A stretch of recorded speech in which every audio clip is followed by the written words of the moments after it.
1990 ದಶಕದ ಕತೆ ಇದು. ಸೊ ಫಸ್ಟ್ ಈ ಕತೆ ಬಂದಾಗ ಇದನ್ನ ಪ್ರೊಡ್ಯೂಸ್ ಮಾಡಬೇಕು ಅಂತ ಅನ್ಸಿದ್ಯಾ ಸರ್? ನಾನು ಸಿನಿಮಾ ಮಾಡಬೇಕು ಅಂತ ಅನ್ನಿಸ್ತು. ಮೊದಲನೇದಾಗಿ ನಮ್ಮ ಮಗನ ಮೊದಲನೇ ಸಿನಿಮಾ ಮಾಡಬೇಕು ಅಂದಾಗ ನಮ್ಮ ರಮೇಶ್ ರೆಡ್ಡಿಯವರು ನಾನೇ ಮಾಡ್ತೀನಿ, ದಯವಿಟ್ಟು ಬೇರೆ ಮಾಡೋಂಗಿಲ್ಲ ಅಂತ ಹೇಳಿದ್ರು. ಹಂಗಂದಾಗ ನಾನು ಸರಿ ಕತೆಗೆ ಮಾಡೋಕ್ಕೆ ಕತೆಗಳು ಹುಡುಕ್ತಾಯಿದ್ದೆ. ಕತೆಗಳು ಹುಡುಕ್ತಿದ್ದಾಗ ನನಗೆ ಒಂದು ಆಪ್ಷನ್ ಬಂತು. ಪೇಪರ್ಲಿ ಆ್ಯಡ್ ಕೊಟ್ಟೆ, ಕತೆ ಯಾವ್ದಾದ್ರು ಒಳ್ಳೆಯದಿದ್ದೆ ದಯವಿಟ್ಟು ಕೂಡಲೇ ತಿಳಿಸಿ ಅಂತ. ನಾನು ಸುಮಾರು ಒಂದು 35 to 40 ಕತೆಗಳು ಬಂತು. ಸುಮಾರು ಬಂತು, ಅದರಲ್ಲೆಲ್ಲ ಸೆಲೆಕ್ಟ್ ಮಾಡಿ ಒಂದು 35 ಬಂತು. ಆದರೆ ಒಂದು 7-8 ಸೆಲೆಕ್ಟ್ ಆಯಿತು. ಒಬ್ಬ ರೌಡಿಸಮ್ದು ಮಾಮೂಲು ಮಚ್ಚು ಲಾಂಗು ಅದೆಲ್ಲ ಇರ್ತದೆ, ಬೇರೆ ಏನಾರು ಬೇಕು ಅಂತ ಫೀಲ್ ಆದಾಗ ಆದರೆ ಒಂದಷ್ಟು ಸೆಲೆಕ್ಟ್ ಮಾಡಿದಾಗ ಈ ಕತೆ ಇಷ್ಟ ಆಯಿತು. ಇದು ಪ್ರೇಮ ಕಾವ್ಯ ಅಂತಿತ್ತು ಫಸ್ಟು. ಆವಾಗ ಅವ್ರು ಹೇಳಿದಾಗ ನಾನು ಹೇಳಿದೆ, ಕತೆ ಕೇಳ್ದು ಅವ್ರು ಏನು ಬೇಕಾದ್ರೆ ಕತೆ ಓದಾದ್ಮೇಲೆ ಕರ್ತ ಹುಡುಗಿದ್ದೆ. ಅವಳಿಗೆ ₹1,00,000 ಕ್ಯಾಶ್ ಕೊಟ್ಟು ₹1,00,000 ಕೊಟ್ಟು ಕಾಸು ಕೊಟ್ಬಿಟ್ಟು, ನೋಡಮ್ಮ ಇದು ಲೈನ್ ತೊಗೊಳ್ತೀವಿ, ಇದನ್ನೇ ಕಥೆನ ಮಾಡ್ತೀವಿ ಅಂದರೆ ಆಗಲ್ಲ, ನಮ್ಮ ಸಿನಿಮಾಗೆ ಏನು ಬೇಕು ಚೇಂಜಸ್ ಮಾಡಿಕೊಡ್ತೀವಿ, ಆ ಥರ ತೊಗೋತೀವಿ. ಆಮೇಲೆ ಇದು ತೊಗೊಂಡು ಸರ್ ನನ್ನ ಕಥೆನ ನೀವು ಅದು ಅಂತ ಹೇಳಿದ್ರೆ ಲೈನ್ ಇಷ್ಟ ಆಯಿತು. ಒಬ್ಬ ಅಮಾಯಕ ಹುಡುಗ ಜೀವನದಲ್ಲಿ ಪ್ರೀತಿ ಬಿದ್ದಾಗ ಏನಾಗುತ್ತೆ, ಒಂದು ಲೈನು 3 ಪೇಜ್ ಬರುತ್ತೆ. 3 ಪೇಜಲ್ಲಿ ನಾವು 1 ಪೇಜ್ 1.5 ಪೇಜಸ್ ತೊಗೋತೀವಿ, ಮಿಕ್ಕಿದ್ದು ನಾವು ಸಿನಿಮಾ ಸ್ಟೈಲ್ ಮಾಡ್ತೀವಿ ಅಂದಾಗ ಓಕೆ ಸರ್ ನೀವೇನು ಬೇಕು ಮಾಡ್ಕೊಳ್ತ. ಉತ್ತರ ಕರ್ನಾಟಕದ ಒಂದು ಹೆಣ್ಮಗು ಸಿಂಧುಶ್ರೀ ಅಂತ, ಅವಳಿಗೆ ಕತೆ, ಅವಳಿಗೆ ನಾಟಕ ಪಾಠಕ ಎಲ್ಲ ಮಾಡ್ತಾರೆ ಕತೆ. ಉತ್ತರ ಕರ್ನಾಟಕದಲ್ಲಿ ತುಂಬ ಕತೆಗಳು ಸಿಗುತ್ತೆ, ಭೀಮಾ ತೀರ್ಥ ಈ ಥರ ಎಲ್ಲ ಒಳ್ಳೊಳ್ಳೆ ಕತೆ ಇದೆ. ಇದೊಂದು ಕೇಳಿದಾಗ ತುಂಬ ಮೈಜು ಅನ್ನೋದು. ಕತೆ ತೊಗೊಂಡಾಗ ಕೂತ್ಕೊಂಡು ಸ್ಕ್ರಿಪ್ಟ್ ಕೆಲಸ ಮಾಡ್ತೀವಿ. ಸ್ಕ್ರಿಪ್ಟ ಸುಮಾರು ಒಂದು 2-3 ತಿಂಗಳು ಮಾಡಾದ್ಮೇಲೆ ಒಂದು ಶೇಪ್ ಬಂದಾಗ ಇದು ಯಾರು ನಿರ್ದೇಶನ ಮಾಡೋಕು ಅಂತಿತ್ತು. ಇಲ್ಲಿ ಕೆಲವರು ನಿರ್ದೇಶಕರು ಒಳ್ಳೊಳ್ಳೆ ನಿರ್ದೇಶಕರಿದೆ, ಅವರು ಹೊಸ ಹುಡುಗರು ಮಾಡೋಕ್ಕೆ ಬರಲ್ಲ, ಯಾಕೆಂದರೆ ಅವ್ರ ಮಾರ್ಕೆಟ್ ಬಿದ್ದೋಗ್ತಿದೆ ಅಂತ. ಈಗ ನಿರ್ದೇಶಕರು ನಾನು ಯಾರು ಬೇಕಾದ್ರೆ ಗೆಲ್ಲಿಸ್ತೀನಿ ಅಂತ ಒಬ್ಬ ಛಲ ಇರೋ ನಿರ್ದೇಶಕರು ಬೇಕು. ಇಲ್ಲೇನಾಗುತ್ತದೆ, ಬೇರೆ ಎಣಿಕೆ ಎಷ್ಟು ನಿರ್ದೇಶಕರು ಸೀಮಿತವಾಗಿದ್ದಾರೆ.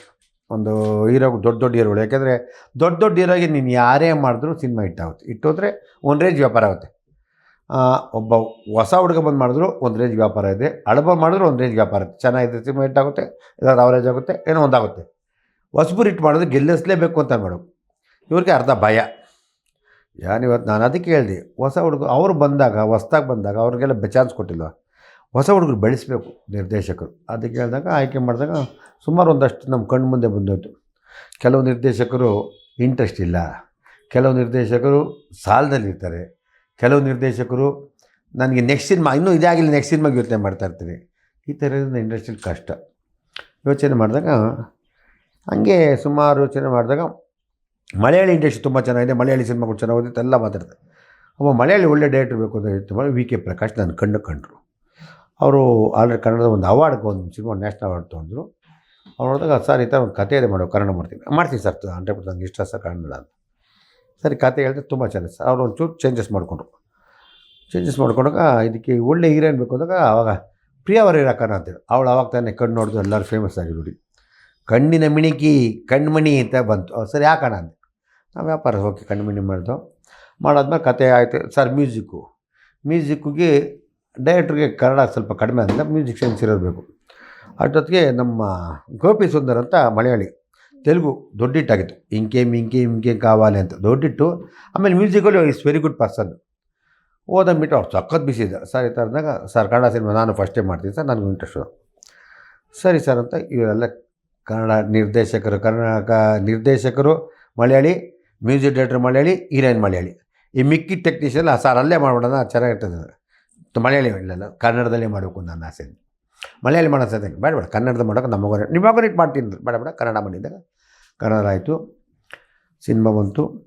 ಕ್ಯಾಮ್ರಾಮ್ಯಾನ್ ನಮ್ಮ ರೆಗ್ಯುಲರು ನಮ್ಮ ಹುಡುಗನೇ ಮಾಡಿಕೊಂಡು ವಿನೋದ್ ಭಾರತಿ ಅಂತ ಖುಷಿಯಾಯಿತು. ನಮ್ಮಲ್ಲಿ ಲಿರಿಕ್ ಬಂದು ನಾಗೇಂದ್ರ ಪ್ರಸಾದ್ನ ಮ್ಯೂಸಿಕ್ ಡೈರೆಕ್ಟ್ರಿಗೆ ಎಲ್ಲ ಸಿಚುವೇಶನ್ ಮಾಡಿ ಒಂದು ವಾರ ಕಂಪೋಸ್ ಮಾಡೋದು, ಒಂದು ದಿನ ಕರೆದು ಎಲ್ಲ 6 ಟ್ಯೂನ್ ಕೊಟ್ಟರು.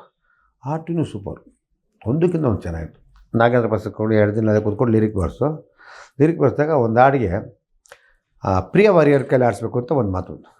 ಅವಳು ಕನ್ನಡ ಗೊತ್ತಿಲ್ಲ ಏನಿಲ್ಲ, ಕರೆದು ಅವಳು ಮ್ಯೂಸಿಷಿಯನ್ ಚೆನ್ನಾಗಿದೆ, ಮ್ಯೂಸಿಕ್ಕು ಅವ್ಳಿಗೆ ಚೆನ್ನಾಗಿ ಗೊತ್ತು. ಸರಿ ಕರ್ಸಿ ಅವತ್ತೇ ಆಡಿಸ್ಬಿಟ್ಟು ಸುಮ್ಮನೆ ಇದ್ರೆ ಕುಮಾರಿ ಅವಾರ್ಡಲ್ಲಿ ಅವಳಿಗೇ ಹಾಡ್ತು. ಚೆನ್ನಾಗಾಯಿತು, ಆಯಿತು, ಈಸ್ ವೆರಿ ಗುಡ್, ಚೆನ್ನಾಗಿ ಎಲ್ಲ ಕೆಲಸ ಮುಗಿತು. ಬಂದು ಸಿನಿಮಾ ಲೊಕೇಶನ್ ನೋಡಿದೋ, ಇಷ್ಟ ಆಯಿತು. ಸಿನಿಮಾ ನಮ್ಗೆ ಯಾವ ರೀತಿ ತೊಂದರೆ ಇಲ್ಲ. ಅದು ಪಾತ್ರಧಾರಿಗಳಂತೂ ತುಂಬ ಕರೆಕ್ಟಾಗಿ ಸೆಲೆಕ್ಟ್ ಮಾಡ್ತಾರೆ. ಪಾತ್ರಗಳ್ನ ಹೀರೋ ತಂದೆ ತಾಯಿ ಯಾರು, ಹೀರೋಯಿನ್ ತಂದೆ ತಾಯಿ ಯಾರು ಅಂತ ಮುಖ್ಯ. ಅದು ಮುಖ್ಯ. ನಮ್ಗೆ ಅಚ್ಚುತನ ಹೀರೋ ತಂದೆ, ಹೀರೋಯಿನ್ ತಂದೆ ನಮ್ಮ ಸುಚಿತ್ರ ಪ್ರಸಾದ್. ಯಾಕೆಂದರೆ ಸ್ಪಷ್ಟವಾಗಿ ಸಿಸ್ಟಮ್ ಇದೆಲ್ಲ ಪಾತ್ರಗಳು ತುಂಬ ಚೆನ್ನಾಗಿ ಸೆಲೆಕ್ಟ್ ಮಾಡೋದು. ನಾವು ಚಿಕ್ಕಮಂಗ್ಳೂರನ್ನ ನೀವು ನಂಬ್ತೀರಿ ಹೊಡ್ತಿರೋ ಸ್ವಿಟ್ಜರ್ಲ್ಯಾಂಡ್ಗಿಂತ ಚೆನ್ನಾಗಿದೆ ಜಾಗ. ಅಷ್ಟು ಚೆನ್ನಾಗಿ ನಾವು ಹೋಗ್ತಿದ್ರೆ ಆ ಮೋಡ ಗೊತ್ತೇ ಆಗಲ್ಲ ಅವ್ರ ದಾರಿ ಹೆಂಗಿದೆ ಅಂತ, ಅಷ್ಟು ಅದ್ಭುತವಾಗಿದೆ. ಅಲ್ಲೋಗಿ ಚಿತ್ರೀಕರಣ ಮಾಡಿದೋ, ಖುಷಿ ಆಯಿತು, ಅದ್ಭುತವಾಗಾಯಿತು, ತುಂಬ ಚೆನ್ನಾಗಾಯಿತು. ಈ ರೀತಿ ಒಂದು ಒಳ್ಳೆ ಕಥೆ ಮಾಡಿದ್ದೀವಿ. ಆಮೇಲೆ ಇದನ್ನೇಂದರೆ 90s ಲವ್, ನಿಜವಾದ ಲವ್ ಸ್ಟೋರಿ. ಇವತ್ತಿನ ಬಿಡಿ ಲವ್ ಆಯಿತು, ನಾಳೆ ಬೆಳಿಗ್ಗೆ ಡಿನ್ನರ್ ಹೋದ್ರು, ನಾಡು ಕಟ್ಟಾಯಿತು, ಬಾಯ್ ಬಾಯ್, ನೀನೇ ಬೇರೆ ನಾನೇ ಬೇರೆ ಅಂತ. ಅದು ಹಂಗಲ್ಲ. ನಿಜವಾದ ಪ್ರೀತಿ ಅಂದ್ರೇನು, ತನ್ನ ಪ್ರೀತಿಸೋ ಹುಡುಗ ಹೆಂಗಿರಬೇಕು, ತನ್ನ ಪ್ರೀತಿಸೋ ಹುಡುಗಿ ಹೆಂಗಿರಬೇಕು ಅನ್ನೋದು ಒಂದು ನಿಜವಾದ. ಯಾಕೆಂದರೆ ಇದೆಲ್ಲ ನಮ್ಮ ಕಾಲದ 90s ಕಥೆಗಳನ್ನ ನಾವು ಆಯ್ಕೆ ಮಾಡಿಕೊಂಡಾಗ ಆ ತಂದೆ ತಾಯಿಗಳು ಇವತ್ತು ತಾನು ಬೆಳೆದಂಥ ಮಗಳು ಯಾರ ಹುಡುಗರ ಜೊತೆ ಮಾತಾಡಿ ಏನು ಯಾಕಮ್ಮ, ಯಾರು ಹುಡುಗ, ಯಾರವನು, ಹಿಂಗೆಲ್ಲ ಕೇಳೋರು. ಆ ಥರ ಒಂದು ಕತೆ ಆಯ್ಕೆ ಮಾಡೋಕ್ಕೆ ತುಂಬ ಇದು ಇಂಟೆನ್ಸಿವ್, ತುಂಬ ಮನಸ್ಸಿಗೆ ನಾಟುತ್ತೆ. ತಾನು ಹುಡುಗ ಹುಡುಗಿ ಯಾವ ರೀತಿ ಲವ್ ಮಾಡ್ತಾರೆ ಅದಕ್ಕೆ. ಯಾಕೆಂದ್ರೆ ಸಾಮಾನ್ಯ ಅಬ್ಜೆಕ್ಷನ್ ಜಾಸ್ತಿ ಇತ್ತು ಆಗಿನ ಕಾಲದಲ್ಲಿ. ಇವತ್ತು ಯಾರು ಅಬ್ಜೆಕ್ಷನ್ ನೀನು ಇಷ್ಟ ಅಂತಾರೆ.